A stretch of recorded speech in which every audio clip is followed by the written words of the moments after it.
Bienvenidos a Biblia en Contexto LHCLT, donde estudiamos las Escrituras frase por frase, analizando cada pasaje desde 5 dimensiones: literaria, histórica, cultural, lingüística y teológica. Primera de Corintios capítulo 11. Tema 1. El orden y la reverencia en la adoración pública. Primera de Corintios 11:1. Sed imitadores de mí, así como yo de Cristo. Sed imitadores de mí. Pablo anima a los creyentes a seguir su ejemplo de vida. En Filipenses 3:17 dice: sed imitadores de mí, y mirad a los que así se conducen. No se refiere a copiar su personalidad, sino su carácter y entrega. El liderazgo espiritual se fortalece cuando hay integridad visible. Pablo vive lo que predica, y por eso puede invitar a imitarlo. La imitación aquí es un llamado al discipulado práctico. Así como yo de Cristo. La imitación no se detiene en Pablo, sino que apunta a Cristo como el modelo supremo. En 1 de Pedro 2:21 se dice: Cristo padeció por nosotros, dejándonos ejemplo. Pablo no se presenta como ejemplo perfecto, sino como seguidor fiel. Su vida es una copia en proceso del carácter de Cristo. El verdadero liderazgo guía hacia Jesús. Quien imita a Pablo está siguiendo la huella del Maestro. Primera de Corintios 11:2. Os alabo, hermanos, porque en todo os acordáis de mí, y retenéis las instrucciones tal como os las entregué. Os alabo, hermanos, porque en todo os acordáis de mí. Pablo reconoce la consideración que los corintios aún tienen por su persona y enseñanza. En Filipenses 1:3 expresa: doy gracias a mi Dios siempre que me acuerdo de vosotros. Esta afirmación muestra una relación de respeto. Aunque había problemas, aún guardaban aprecio por su autoridad. El apóstol valora ese reconocimiento. Agradece que sus esfuerzos no han sido del todo olvidados. Y retenéis las instrucciones tal como os las entregué. Pablo elogia que han conservado sus enseñanzas fielmente. En 2 Tesalonicenses 2:15 exhorta: retened la doctrina que habéis aprendido, sea por palabra o por carta. La fidelidad doctrinal es señal de madurez. No basta con oír, hay que retener. Lo que se ha transmitido con autoridad apostólica no debe ser alterado. Pablo agradece su constancia, aunque pronto corregirá algunos errores. Primera de Corintios 11:3. Pero quiero que sepáis que Cristo es la cabeza de todo varón, y el varón es la cabeza de la mujer, y Dios la cabeza de Cristo. Pero quiero que sepáis que Cristo es la cabeza de todo varón. Pablo establece un principio de autoridad espiritual y funcional. En Efesios 5:23 se afirma: el marido es cabeza de la mujer, así como Cristo es cabeza de la iglesia. Cristo es Señor del hombre, no solo en lo espiritual, sino en toda esfera. Su liderazgo es perfecto y servicial. El hombre debe someterse a Cristo para poder liderar. Todo varón tiene una autoridad superior. Y el varón es la cabeza de la mujer. Esta afirmación no implica superioridad ontológica, sino rol de liderazgo en el orden divino. En Génesis 2:18 se declara que Dios hizo ayuda idónea para el varón. Pablo presenta una estructura funcional, no un sistema de opresión. La cabeza provee, protege y guía con amor. La autoridad del varón debe reflejar el carácter de Cristo. No es dominio, sino servicio con responsabilidad. Y Dios la cabeza de Cristo. Pablo concluye con el modelo supremo, el Hijo en sumisión al Padre. En Juan 14:28 Jesús dijo: el Padre mayor es que yo, en referencia a su rol en la redención. Aunque Cristo es igual al Padre en esencia, se somete en función. Esto refuerza que la autoridad no implica inferioridad. El orden divino se basa en amor y propósito. Cada nivel del diseño glorifica a Dios. Primera de Corintios 11:4. Todo varón que ora o profetiza con la cabeza cubierta, afrenta su cabeza. Todo varón que ora o profetiza con la cabeza cubierta.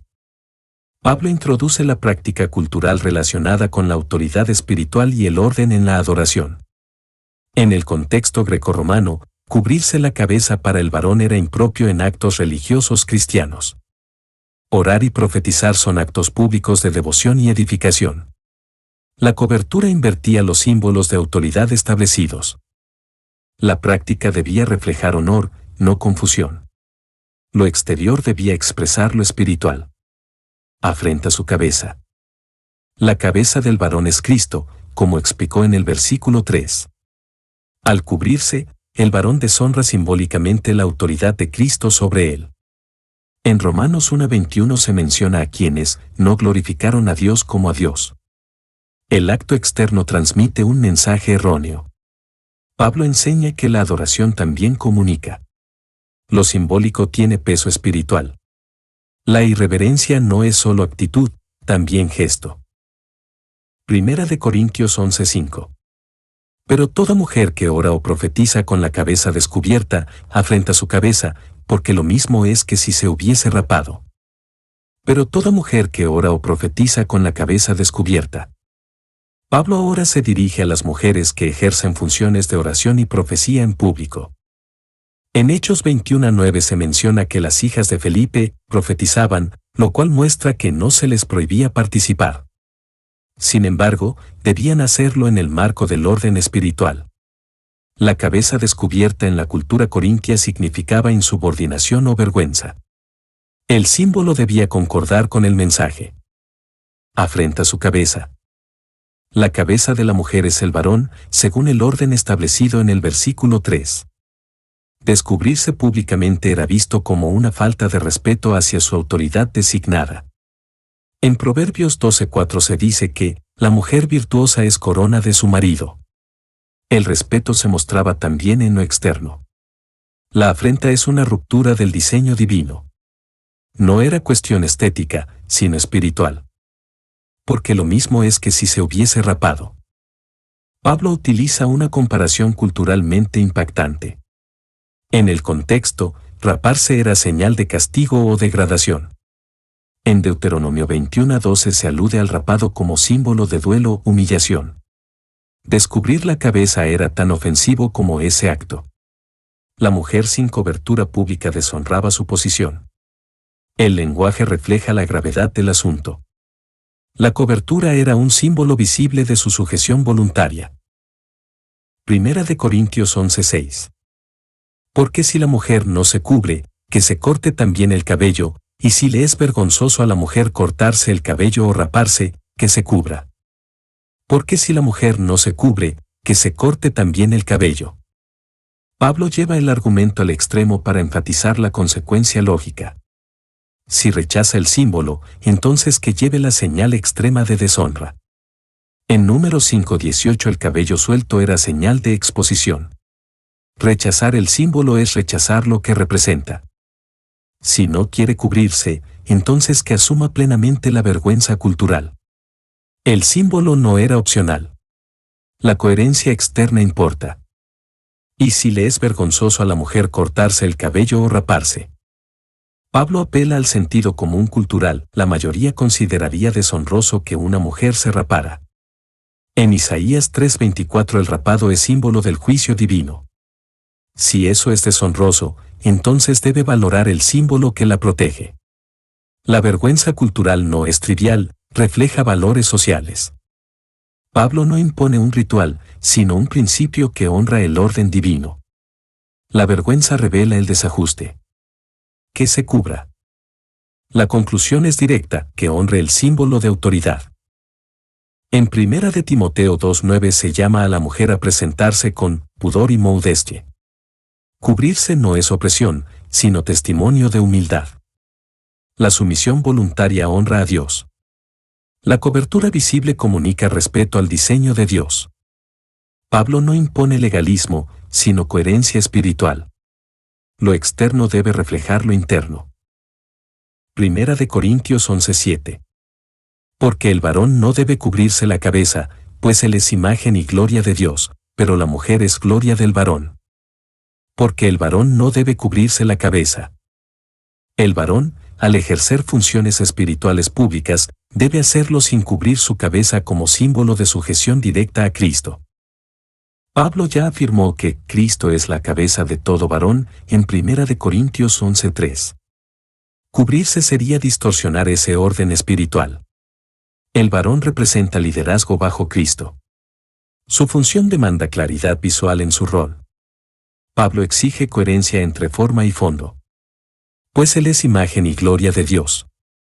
El varón, creado primero, fue hecho para representar el carácter y la autoridad de Dios.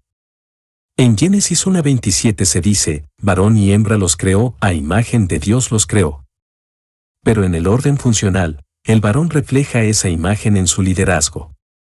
Como cabeza, su función es manifestar la gloria divina en la creación. No cubrirse es honrar su diseño. Pablo habla del orden de roles, no del valor. Pero la mujer es gloria del varón. Pablo señala que, en el diseño de Dios, la mujer refleja la gloria del hombre como su complemento. En Génesis 2:23 Adán dijo, esto es ahora hueso de mis huesos, será llamada varona. La mujer fue creada para acompañar, enriquecer y completar al varón. Su gloria no es menor, sino derivada en función. Así como el varón honra a Dios, la mujer honra al varón en el marco del diseño divino. Primera de Corintios 11:8. Porque el varón no procede de la mujer, sino la mujer del varón. Porque el varón no procede de la mujer. Pablo apela al relato de la creación para fundamentar el orden funcional. En Génesis 2:7 se declara que formó Jehová Dios al hombre del polvo de la tierra. El varón fue creado directamente por Dios, sin intermediarios humanos. Este hecho establece la secuencia en el diseño de la humanidad. Pablo no está hablando de superioridad, sino de procedencia. El argumento es teológico, no cultural. Sino la mujer del varón. La mujer fue formada a partir del varón, según Génesis 2:22, y de la costilla que Jehová Dios tomó del hombre, hizo una mujer. Esto señala que su origen está conectado con el varón en una relación de interdependencia. Ella proviene de él, y a la vez lo complementa. Pablo establece que este orden no es social, sino creado. La función de la mujer nace desde el diseño de Dios. Primera de Corintios 11:9. Y tampoco el varón fue creado por causa de la mujer, sino la mujer por causa del varón. Y tampoco el varón fue creado por causa de la mujer. El varón no fue hecho para servir a la mujer como propósito final. En Génesis 2:18, Dios no dijo que el hombre necesitaba dirección, sino ayuda, no es bueno que el hombre esté solo. Pablo resalta la intencionalidad de Dios en el diseño funcional. El propósito original no fue el de inversión de roles. La función del varón es guiar y representar autoridad bajo Dios. El principio es creacional. Sino la mujer por causa del varón. La mujer fue creada para ayudar al varón en la misión que Dios le dio. Génesis 2:18 dice, le haré ayuda idónea para él. Ella no es inferior, sino una extensión del propósito del hombre. Su rol complementario enriquece la unidad y la misión común. Pablo defiende que las funciones provienen de la creación, no de normas humanas. La ayuda idónea es vital en el plan de Dios. Primera de Corintios 11:10. Por lo cual la mujer debe tener señal de autoridad sobre su cabeza, por causa de los ángeles. Por lo cual la mujer debe tener señal de autoridad sobre su cabeza. La cobertura simbólica representa sujeción voluntaria y reconocimiento del orden espiritual. En Primera de Pedro 3:1 se enseña, asimismo vosotras, mujeres, estad sujetas a vuestros maridos. No se trata de represión, sino de honra al diseño de Dios. La cobertura no disminuye, sino exalta su papel dentro del cuerpo. La señal externa debe reflejar una convicción interna. Es un acto de fe y obediencia. Por causa de los ángeles. La mención de los ángeles indica que hay un testimonio espiritual en el orden establecido. En Hebreos 1:14 se dice que los ángeles son espíritus ministradores a favor de los que serán herederos de la salvación. Ellos observan el orden del culto y la obediencia de los santos. La sujeción visible honra la presencia celestial. La adoración debe reflejar reverencia en todos sus niveles. Primera de Corintios 11:11. Pero en el Señor, ni el varón es sin la mujer, ni la mujer sin el varón. pero en el Señor. Pablo introduce un equilibrio espiritual fundamental. En Gálatas 3:28 declara, ya no hay varón ni mujer, porque todos vosotros sois uno en Cristo Jesús. Aunque hay un orden funcional, hay igualdad espiritual en el Señor. Las diferencias de rol no significan desigualdad de valor. La posición delante de Dios es la misma para ambos. Cristo restaura la dignidad de todos los creyentes. Ni el varón es sin la mujer. El varón necesita a la mujer, no solo para procrear, sino para cumplir con plenitud el propósito de Dios. En Génesis 2:18 Dios dijo, no es bueno que el hombre esté solo. El varón fue creado primero, pero no puede cumplir su llamado sin ella. Pablo reafirma que la dependencia mutua honra a Dios. La autosuficiencia del hombre es antibíblica. Ambos fueron creados para vivir en relación. Ni la mujer sin el varón. La mujer también necesita al varón en la economía de Dios. En Efesios 5:33 se instruye, la mujer respete a su marido. No es una relación unilateral, sino interdependiente. Aunque la mujer fue tomada del varón, también el varón nace de la mujer. La vida cristiana en comunidad requiere esta complementariedad. La armonía entre ambos refleja el diseño divino. Uno sin el otro está incompleto. Primera de Corintios 11:12. Porque así como la mujer procede del varón, también el varón nace de la mujer, pero todo procede de Dios. Porque así como la mujer procede del varón. Pablo reafirma el orden de la creación. En Génesis 2:22 dice, y de la costilla hizo una mujer. Eva fue tomada del cuerpo de Adán, estableciendo un orden funcional. Esto no establece superioridad, sino estructura. La procedencia no indica mayor valor. Pablo está enseñando sobre roles, no sobre dignidad. El orden debe recordarse, pero también entenderse en equilibrio. También el varón nace de la mujer. Aunque la mujer fue tomada del hombre, ahora el hombre nace de la mujer. En Job 14:1 se dice, el hombre nacido de mujer, corto de días. La dependencia es mutua. Esto demuestra que ninguno puede gloriarse sobre el otro. La honra y la humildad deben ser recíprocas. Dios diseñó una interdependencia hermosa. El ciclo de vida mantiene el equilibrio entre ambos. Pero todo procede de Dios. Pablo cierra el argumento recordando que Dios es el origen supremo. En Romanos 11:36 dice, porque de Él, y para Él, son todas las cosas. Todo el orden de la creación fue establecido por su voluntad. Nada es accidental ni cultural. Tanto el hombre como la mujer dependen de Dios. Esto elimina toda arrogancia y fortalece la unidad. En última instancia, Dios es la fuente de todo. Primera de Corintios 11:13. ¿Juzgad vosotros mismos, es propio que la mujer ore a Dios sin cubrirse la cabeza? Juzgad vosotros mismos. Pablo apela ahora al sentido común espiritual y cultural de sus lectores. En Lucas 12:57 Jesús preguntó, ¿por qué no juzgáis por vosotros mismos lo que es justo? El discernimiento cristiano no debe estar apagado. La conciencia guiada por el Espíritu puede confirmar lo que es correcto. La exhortación no impone, invita a reflexionar. El juicio sabio fortalece la convicción. Es propio que la mujer ore a Dios.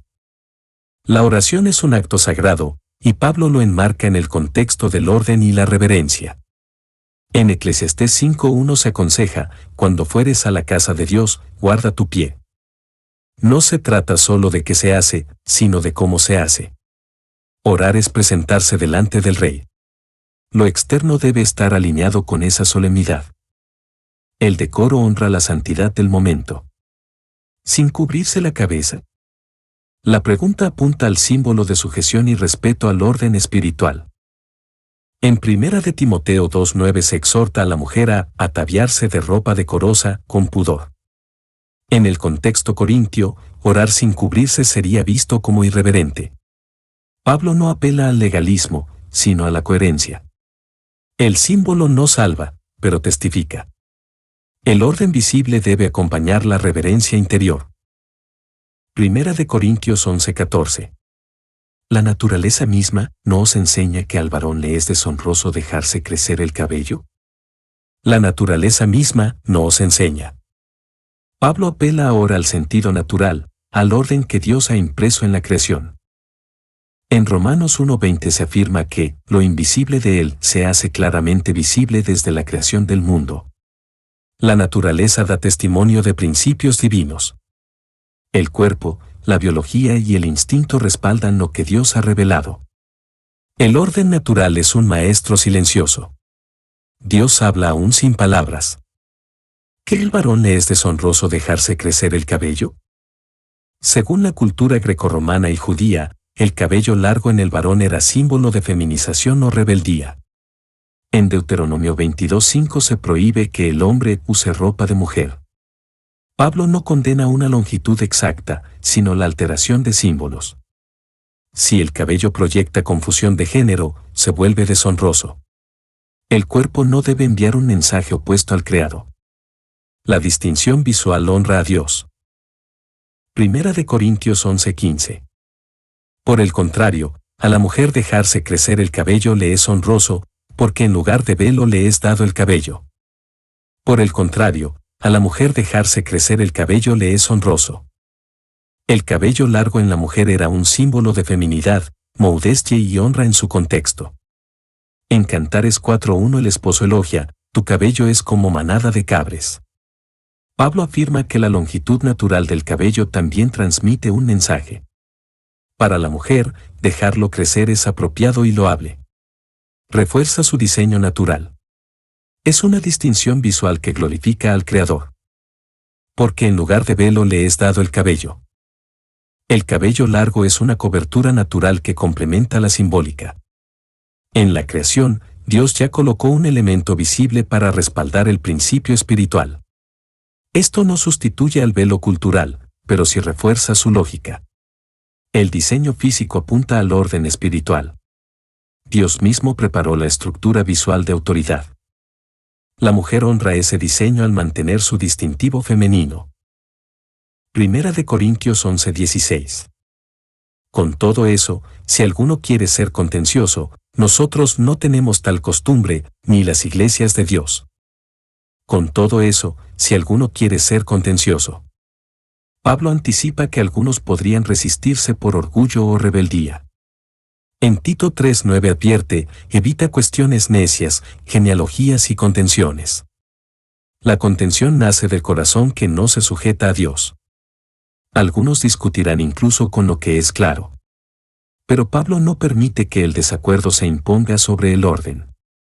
La iglesia no debe ceder a presiones carnales. El Evangelio trae convicción, no confusión. Nosotros no tenemos tal costumbre. Pablo afirma que ni él ni los apóstoles practican esa alteración del orden. En 2 Tesalonicenses 3:6 instruye, apartaos de todo hermano que ande desordenadamente y no según la enseñanza.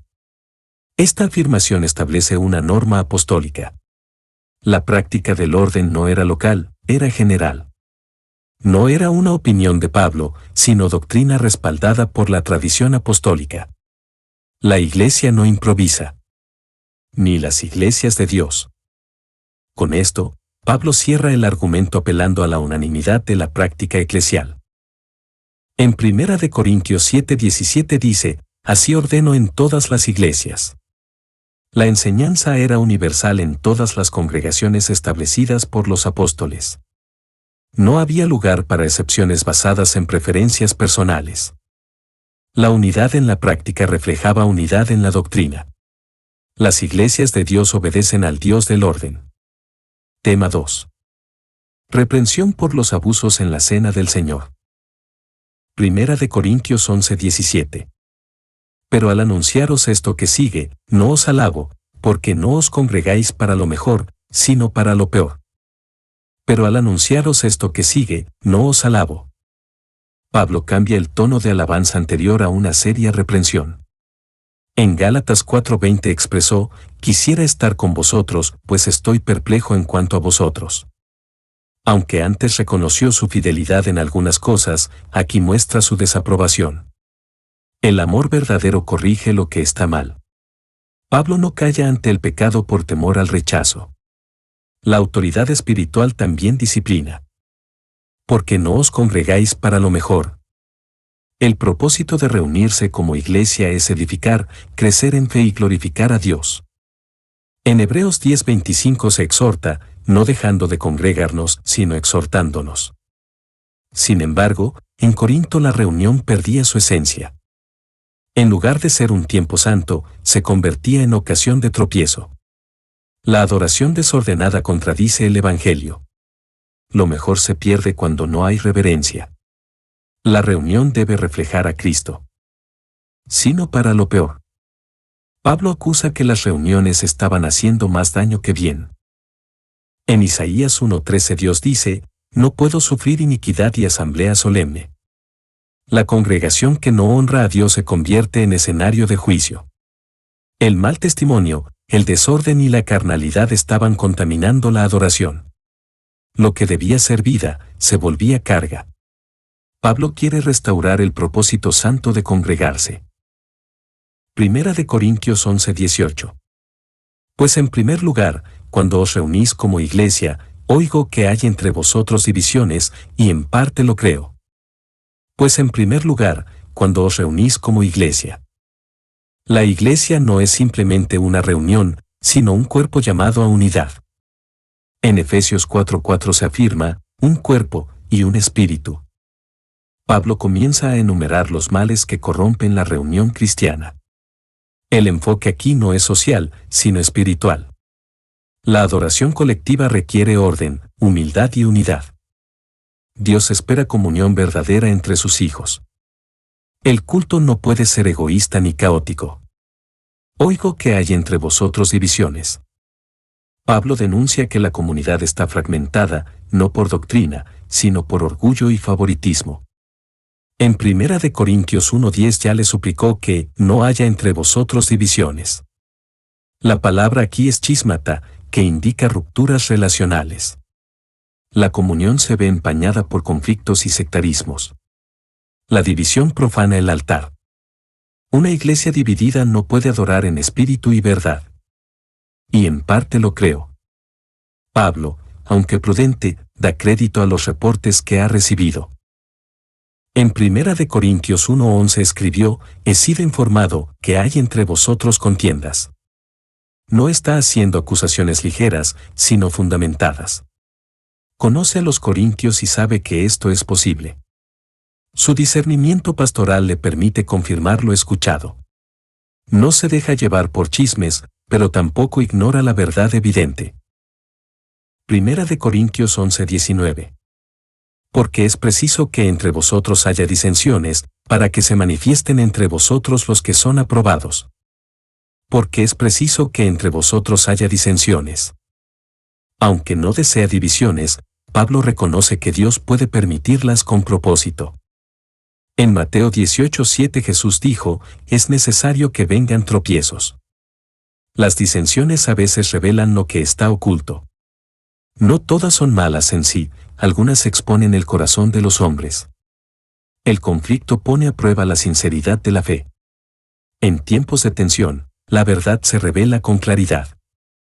Para que se manifiesten entre vosotros los que son aprobados. Pablo enseña que las pruebas distinguen a los creyentes verdaderos de los carnales. En 2 de Timoteo 2:15 se exhorta, procura con diligencia presentarte a Dios aprobado.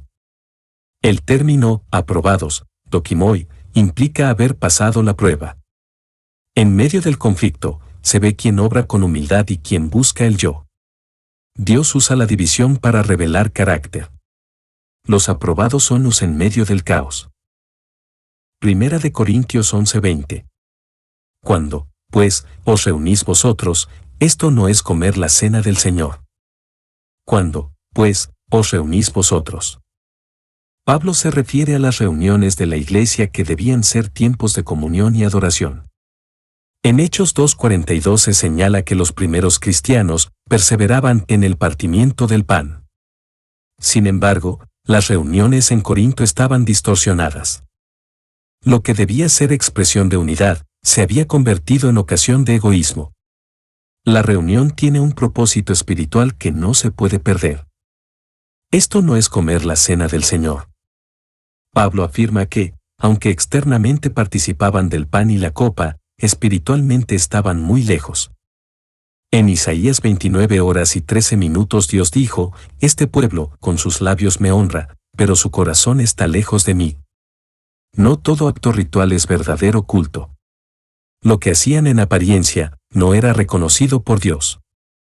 La cena del Señor requiere reverencia, unidad y discernimiento. No se puede profanar con carnalidad. Primera de Corintios 11:21. Porque al comer, cada uno se adelanta a tomar su propia cena, y uno tiene hambre, y otro se embriaga. Porque al comer, cada uno se adelanta a tomar su propia cena. En lugar de esperar y compartir juntos, actuaban con egoísmo y desorden.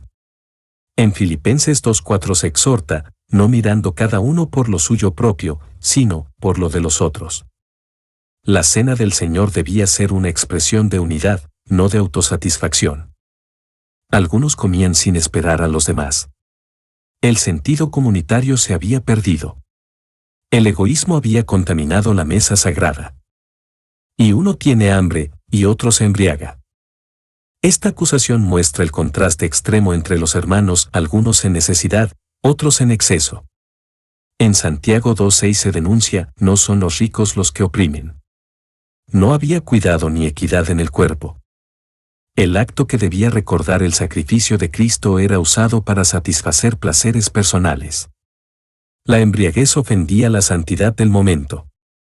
La falta de discernimiento traía juicio. Primera de Corintios 11:22. Pues qué, ¿no tenéis casas en que comáis y bebáis? ¿O menospreciáis la iglesia de Dios, y avergonzáis a los que no tienen nada? ¿Qué os diré? Os alabaré. En esto no os alabo. Pues qué, ¿no tenéis casas en que comáis y bebáis? Pablo reprende duramente el uso inapropiado de las reuniones espirituales para indulgencia personal. En Proverbios 25:27 se advierte, comer mucha miel no es bueno. La iglesia no era un comedor privado. Lo que se hacía allí debía tener enfoque espiritual. Si querían saciar su apetito, debían hacerlo en casa. El lugar sagrado no debía usarse como extensión de sus placeres mundanos. ¿O menospreciáis la iglesia de Dios, y avergonzáis a los que no tienen nada? Este desorden era ofensivo hacia Dios y humillante para los pobres. En Romanos 14:15 se exhorta, no hagas perecer con tu comida a aquel por quien Cristo murió. El egoísmo mostraba desprecio por el cuerpo de Cristo. La desigualdad visible en la mesa deshonraba la obra redentora. Los que nada tenían eran expuestos al desprecio. La comunión se rompía en la misma mesa donde debía celebrarse. ¿Qué os diré? Os alabaré. En esto no os alabo. Pablo cierra esta sección con una negación rotunda. En contraste con Primera de Corintios 11:2, donde los había alabado parcialmente, aquí no hay elogio alguno. Lo que hacían no merecía aprobación. Dios no aplaude la religiosidad sin amor ni orden. La corrección es directa y pastoral. Pablo busca restaurar la santidad de la cena. La adoración no debe ser profanada por la indiferencia humana. Tema 3. Institución y significado de la Cena del Señor. Primera de Corintios 11:23. Porque yo recibí del Señor lo que también os he enseñado, que el Señor Jesús, la noche que fue entregado, tomó pan. Porque yo recibí del Señor lo que también os he enseñado. Pablo afirma que la instrucción sobre la cena proviene directamente del Señor. En Gálatas 1:12 aclara, no lo recibí ni lo aprendí de hombre alguno, sino por revelación de Jesucristo. Este acto no es invención apostólica, es mandamiento divino. La cena tiene autoridad celestial. Lo que Pablo transmite es parte del legado sagrado. No es una tradición humana, sino verdad revelada por Dios. Que el Señor Jesús, la noche que fue entregado. Pablo enfatiza el momento solemne, justo antes de la traición y el sufrimiento de Cristo. En Mateo 26:20 se dice, Cuando llegó la noche, se sentó a la mesa. Esta fue su última cena con los discípulos antes de la cruz. Jesús instituyó este memorial en medio del dolor inminente. No fue casual, fue intencional. La noche de traición se convirtió en noche de entrega sacrificial. Tomó pan. Jesús utilizó un elemento común para revelar una verdad profunda. En Mateo 26 horas y 26 minutos se afirma, tomó Jesús el pan, y bendijo. El pan representaba su cuerpo ofrecido.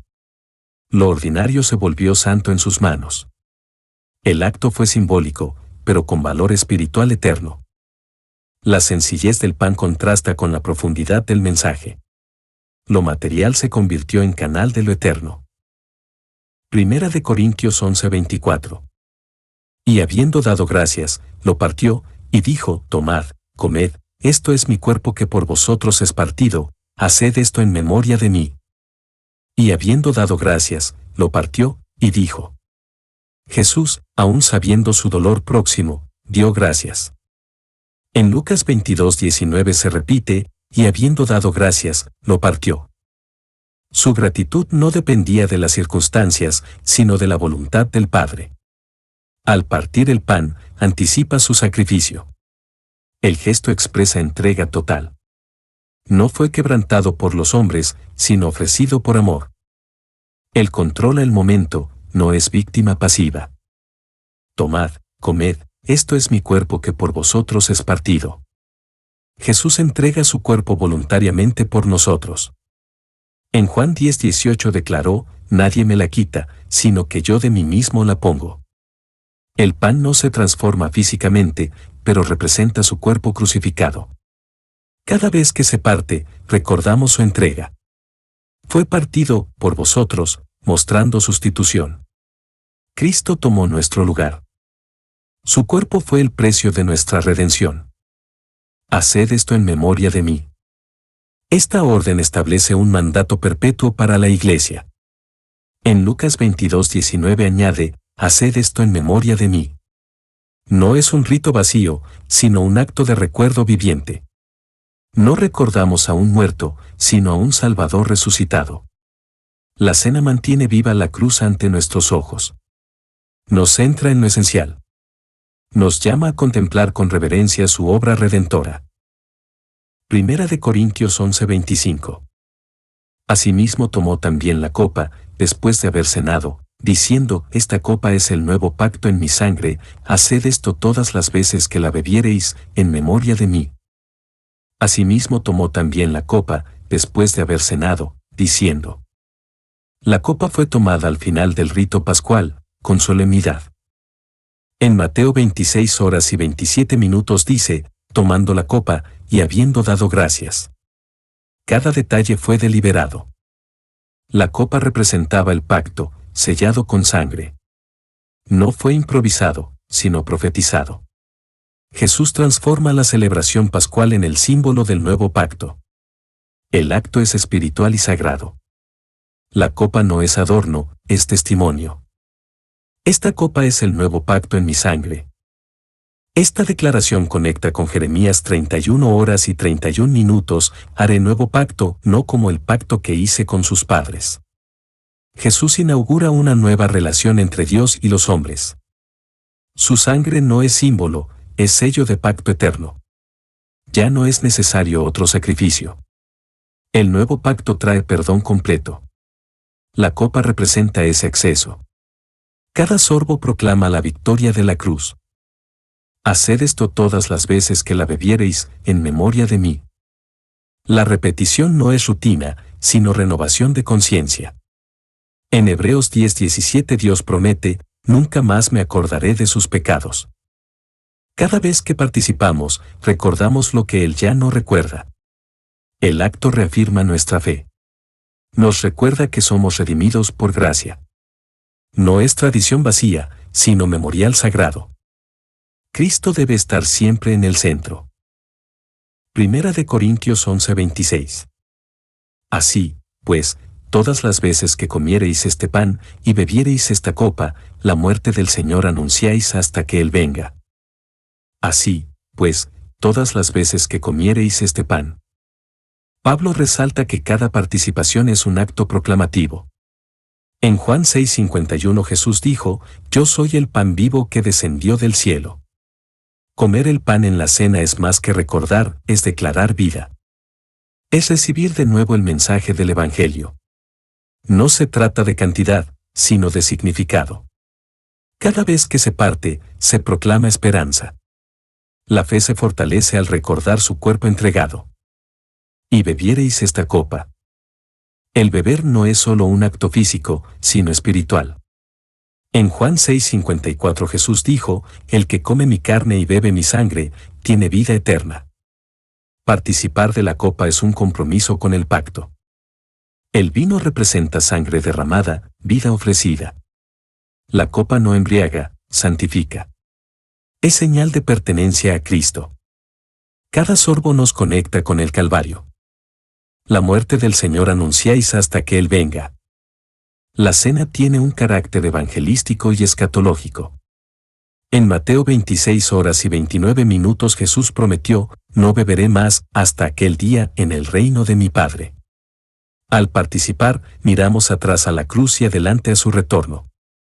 Proclamamos la victoria de su muerte y la esperanza de su regreso.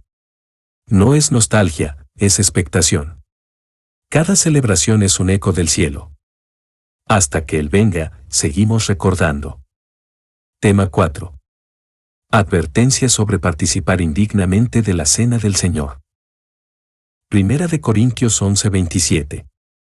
De manera que cualquiera que comiere este pan o bebiere esta copa del Señor indignamente, será culpado del cuerpo y de la sangre del Señor.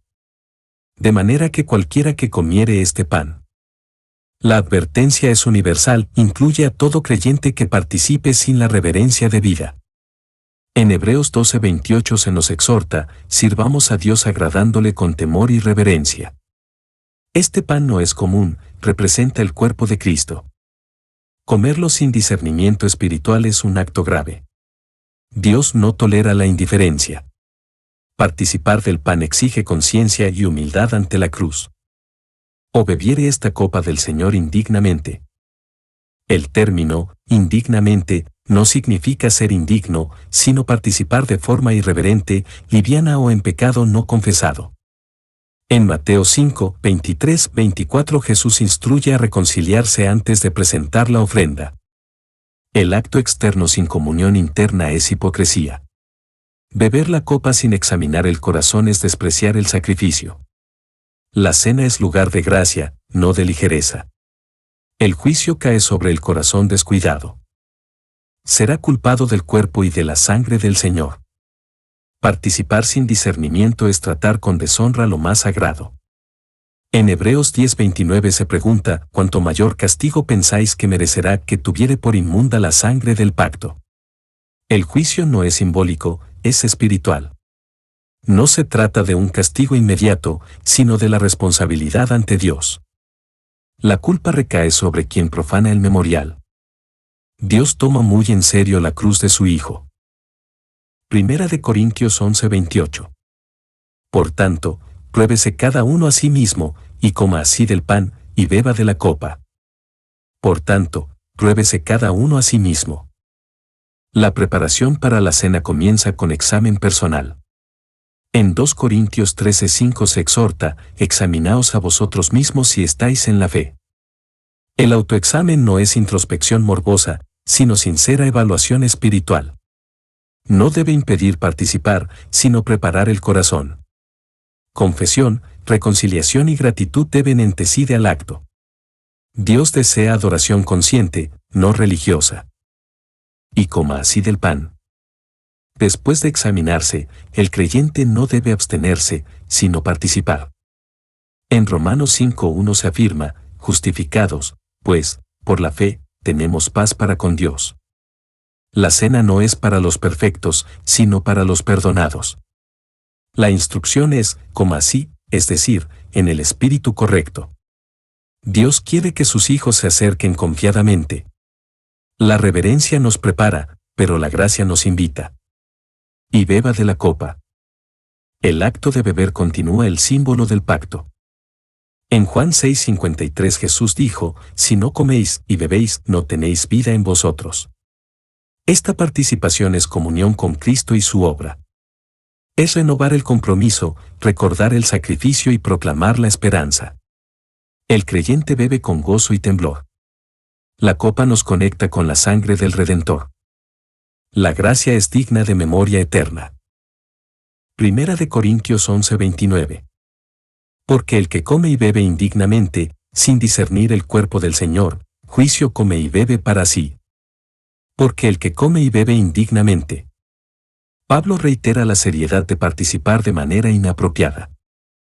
En Malaquías 1:7 Dios reprende, ofrecéis sobre mi altar pan inmundo. Lo indigno no está en el pan o la copa, sino en el corazón irreverente. Quien se acerca con ligereza, contamina lo santo. La cena no es un acto casual. Participar sin preparación espiritual es tratar la gracia como cosa barata. Dios ve el corazón. Sin discernir el cuerpo del Señor. Esta es la raíz del problema, no reconocer lo que el pan representa. En Lucas 22:19 Jesús dijo, esto es mi cuerpo, que por vosotros es dado. Discernir implica comprender, valorar y honrar su significado. No es un símbolo vacío, sino una proclamación del Evangelio. El pan recuerda su entrega, su sacrificio, su amor. Participar sin entender esto es profanar la memoria del Redentor. Juicio come y bebe para sí. El juicio aquí no es condenación eterna, sino disciplina divina. En Hebreos 12:6 se afirma, el Señor al que ama, disciplina. Dios corrige a los suyos cuando tratan su gracia con desprecio. No se puede jugar con lo sagrado sin consecuencias. Este juicio busca restaurar, no destruir. La cena es fuente de vida, pero puede traer corrección. Participar en pecado endurece el alma. Primera de Corintios 11:30. Por lo cual hay muchos enfermos y debilitados entre vosotros, y muchos duermen. Por lo cual hay muchos enfermos y debilitados entre vosotros. Pablo conecta la irreverencia en la cena del Señor con consecuencias físicas y espirituales reales.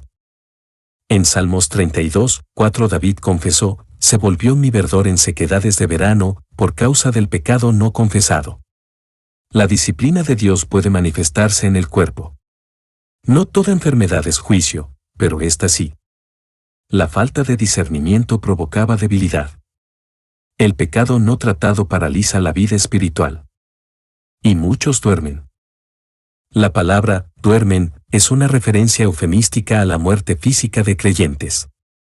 En Hechos 5:5, tras mentir al Espíritu Santo, Ananías cayó y expiró. Dios había quitado la vida de algunos por profanar lo sagrado. Esta advertencia no era simbólica, era literal. Dormir aquí no se refiere al descanso eterno, sino a juicio. La santidad de Dios exige temor reverente. Él no tolera el menosprecio a la cruz. Primera de Corintios 11:31. Sí, pues, nos examinásemos a nosotros mismos, no seríamos juzgados. Sí, pues, nos examinásemos a nosotros mismos. Pablo reitera la necesidad de una evaluación interna honesta y constante. En Lamentaciones 3:40 se nos llama, escudriñemos nuestros caminos, y busquemos. El autoexamen previene la corrección externa. No es para condenarnos, sino para corregirnos. Mirar hacia adentro a la luz de la cruz es un acto de gracia. El creyente maduro no teme evaluarse. Dios desea corazones conscientes y humillados.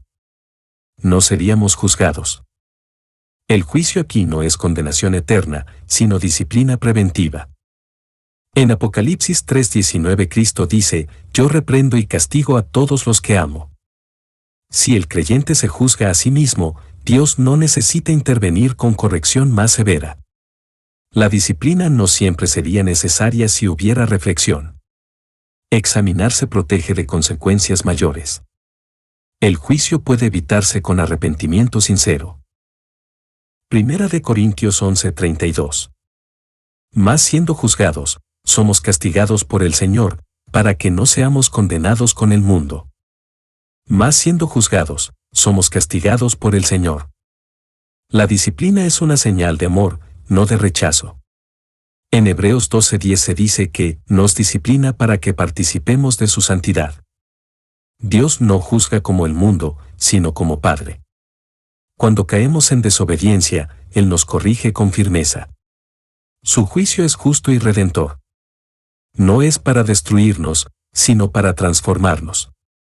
El castigo divino busca nuestra restauración, para que no seamos condenados con el mundo. El objetivo de la disciplina es evitar que participemos del juicio eterno reservado para los incrédulos. En Romanos 8:1 se declara, ninguna condenación hay para los que están en Cristo Jesús. Dios disciplina a los suyos para que no sean confundidos con los rebeldes. El castigo temporal preserva del castigo eterno. La corrección nos recuerda que pertenecemos a Él. Su juicio salva, no destruye. Primera de Corintios 11:33. Así que, hermanos míos, cuando os reunís a comer, esperaos unos a otros. Así que, hermanos míos. Pablo se dirige con ternura pastoral, recordándoles que son parte de una misma familia espiritual. En Hebreos 2:11 se afirma que Cristo no se avergüenza de llamarlos hermanos. Este título implica comunión, igualdad y amor. No son extraños ni rivales, sino miembros de un mismo cuerpo. Pablo no habla como juez, sino como hermano mayor. Su exhortación es afectuosa y restauradora. Cuando os reunís a comer. Esta frase encierra la idea de comunión en torno a la cena del Señor. En Hechos 2:46 los creyentes partían el pan con alegría y sencillez de corazón. El acto de comer juntos era símbolo de unidad, no solo alimento físico. Pero debía hacerse con reverencia y consideración. La mesa del Señor no es lugar para la prisa ni el egoísmo. Es un momento sagrado de comunión fraterna. Esperaos unos a otros. Esta instrucción práctica revela una verdad profunda: el amor se manifiesta en la paciencia y el respeto mutuo. En Filipenses 2:4 se exhorta, no mirando cada uno por lo suyo propio. La impaciencia revela egocentrismo. Esperar es valorar al otro. La comunión no puede darse si no hay consideración. La cena del Señor debe reflejar el corazón de Cristo. La espera también es una forma de adoración. Primera de Corintios 11:34. Si alguno tuviere hambre, coma en su casa, para que no os reunáis para juicio. Las demás cosas las pondré en orden cuando yo fuere. Si alguno tuviere hambre, coma en su casa. Pablo corrige el uso inapropiado de la cena como comida ordinaria. En Proverbios 25:16 se aconseja, come lo que te basta, no sea que te hartes. El que solo busca saciarse debe hacerlo en privado. La cena del Señor no es banquete carnal, sino memorial espiritual. El apetito físico no debe contaminar lo santo. El hogar es el lugar para satisfacer el cuerpo. El templo es para alimentar el alma. Para que no os reunáis para juicio. La intención de Pablo es evitar que el desorden traiga consecuencias divinas. En Primera de Pedro 4:17 se afirma, el juicio comienza por la casa de Dios. La iglesia no puede reunirse de forma superficial. Donde hay irreverencia, hay juicio. Reunirse sin discernimiento es provocar disciplina. La reunión debe ser para edificación, no para corrección. La obediencia protege al cuerpo del castigo. Las demás cosas las pondré en orden cuando yo fuere. Pablo reconoce que hay otros asuntos que requieren atención, pero los tratará en persona. En Tito 1:5 se le encargó a Tito que corrigieses lo deficiente y establecieses ancianos. No todo se puede tratar por carta. Algunas instrucciones necesitan presencia y discernimiento directo. El apóstol es ordenado y pastoral. La iglesia necesita guía constante. El orden honra a Dios y fortalece a los santos.